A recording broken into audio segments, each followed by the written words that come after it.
আপনারা পণ্ডিত আবার আপনারা দিতে ভয় এই যত সমাজ নষ্ট করলেন সমাজ করতে এই পণ্ডিতের দল এই কয়টাই শয়তানের দল বুঝলেন না এই যে পণ্ডিত গুলো না এই কয়টা সবচেয়ে সনাতন ধর্মে নষ্ট করে বড় শয়তানের দল পণ্ডিত কানা অহংকারে সাধু কানা অনিবিচারে আন্দাজে এক খুঁটি গারে জানে না সীমানা কার এই সব দিকে কানার হাট বাজার পণ্ডিত এই জন্য একটু ওই জায়গাতেই দেই পণ্ডিত কানা হয় অহংকার তাই না এই পঞ্জিকায় লেখা আছে গর্ভধারণ বৃহত্তম রতিশাস্ত্রে লেখা আছে কোন মাসে সন্তান নিলে কুলোটা হই এজন্য আর্য মহর্ষিরা একটা সন্তান আনার আগেই সদ্গুরুর চরণে আশ্রিত হতো আর এখনকার মূর্খের দল বলে বিয়ে করি নাই দীক্ষা নেবো একসাথে দুজনে নিবা উনি জমি দলিল করার আগে চাষবাস করে নেবে তারপরে তো ফসল উঠাবে তারপরে জমি দলিল করবে এই ওনার মনে হচ্ছে কিন্তু না বাবা আগে দলিল করে নাও পরের জমি চাষ করতে গেলে মার খেতে রাধে রাধে কথাটা একটু ইঙ্গিতে বললাম বুঝে নেবেন শুধু রসিক জনা যারা এই কথাটা বুঝবেন তারা এজন্য সনাতন ধর্মে বিবাহর আগেই দীক্ষা এবং শিক্ষা নেওয়া একান্ত প্রয়োজন ছিল সূর্যের পশ্চিম পৃথিবীতে আসার আগে ব্যাসদেব অনেক সাধনা করেছিল ব্যাসদেব কিন্তু সাধারণ মানুষ না ভগবানের চতুর্বিংশ অবতারের এক অবতার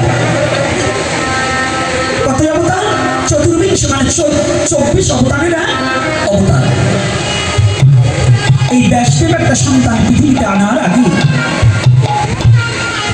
একটা সন্তানের পৃথিবীতে আনার আগে দুটি চোখের জল ছেড়ে দিয়ে ভগবান নারায়ণের কাছে প্রার্থনা করেছিলেন ভগবান আমি এত গ্রন্থ রচনা করলেন কিন্তু কার কাছে গুরু দায়িত্ব দিয়ে যাব আমাকে এমন একটা পুত্র দাও যে পুত্রের দ্বারা যেন বদলে তোমার নাম গুণাগুণ কীর্তন বিশ্ব জগৎ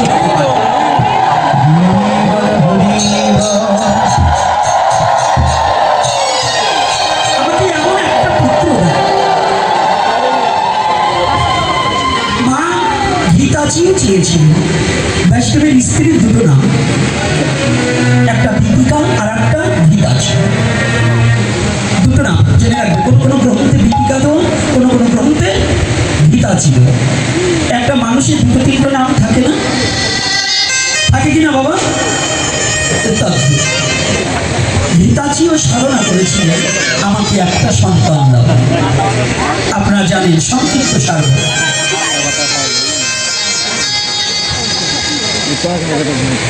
আজকে অনেক ভক্ত এসেছিলেন আমি আসার পরে কয়েকজন ভক্ত কয়েকটা কোশ্চেন অর্থাৎ প্রশ্ন রেখেছে যে বাবা আজকে এটার উপরে দুটো কথা জানতে চাই এটার উপরে কয়েকটা কথা জানতে চাই তো ওরা যখন এসেছে অবশ্যই এখানে বসে আছে তাদের সে কথাগুলো একটু ধীরে ধীরে একটু পরে ঔষধের নিয়ম বলে দিলে তাদের চলে যাবে আগে নিয়মটা পরে বলবো আগে ঔষধটা বিতরণ করে দিই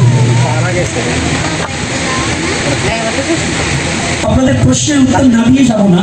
যতটুকু সম্ভব আমি যে জানি তা নয় নিবেদন জানাই চরণে যতটুকু গৌরী কৃপা করে বলবার শুরু করতে হবে ততটুকু বলবো একটু ধৈর্যশীলতার বিষয় আজকে ব্যাসদেব সাধনা করে আপনারা জানেন